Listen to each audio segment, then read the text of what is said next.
Hey everyone, it's PewDiePie here. Today we're diving into a blast from the past with the top 10 RPG games of the week from 2003. Remember 2003?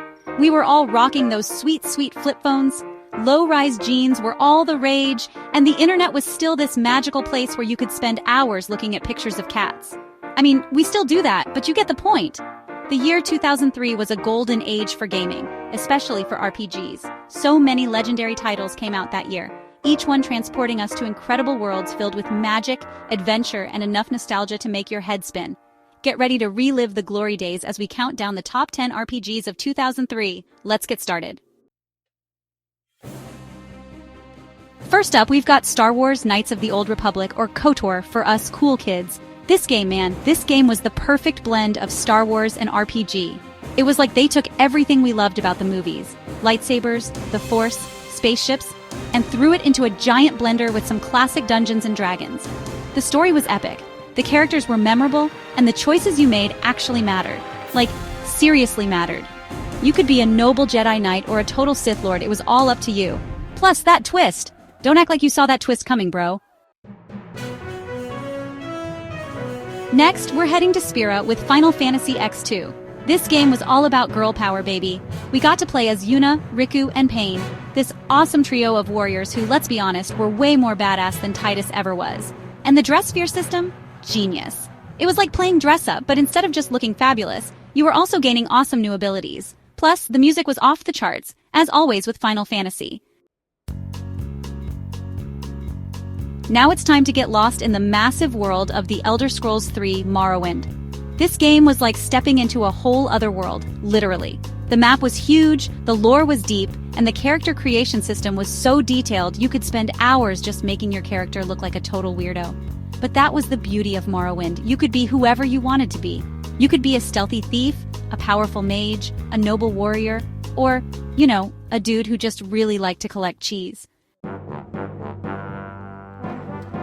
Dark Cloud 2 was all about building stuff. No, I'm not talking about building a pillow fort in your living room, I'm talking about building entire towns and dungeons.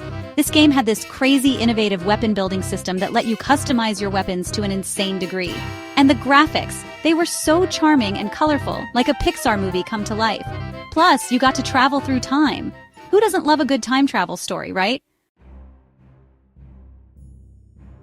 Baldur's Gate Dark Alliance was the perfect game to play with your buddies. This action-packed RPG had it all: dungeons to crawl, loot to collect, and monsters to slay.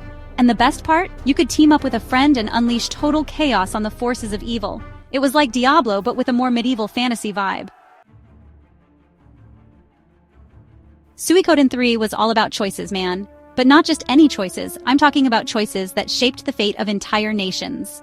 This game had this unique multi-perspective storytelling system where you got to see the story unfold from the eyes of different characters. It was like watching a really intense drama, but instead of just passively watching, you were actually in control of the outcome. Xenosaga Episode 1, Der Wille zur Macht, or Xenosaga for short because that title is a mouthful, was a wild ride from start to finish. This game had everything: giant robots, philosophical themes, religious symbolism, and enough cutscenes to make a Hollywood director blush. It was like watching a really long, really confusing, but ultimately really awesome anime. Shin Megami Tensei Nocturne was not for the faint of heart. This game was tough, unforgiving, and sometimes downright cruel. But that's what made it so rewarding. You had to earn every victory in this game, grinding your way through hordes of demons and battling bosses that could wipe the floor with you if you weren't careful. Disgaea Hour of Darkness was the perfect blend of strategy and silliness.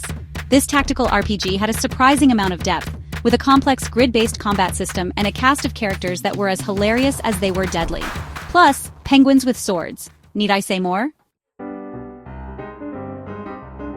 A Fire Emblem was the game that taught us to love and fear permadeath. This tactical RPG was all about making tough choices, both on and off the battlefield. You had to carefully strategize your moves in battle, because one wrong step could mean the death of one of your beloved characters. And once they were gone for good.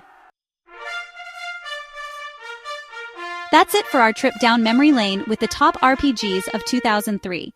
Which one was your favorite? Let me know in the comments below. Don't forget to like, subscribe, and hit that bell icon for more awesome content. See you next time!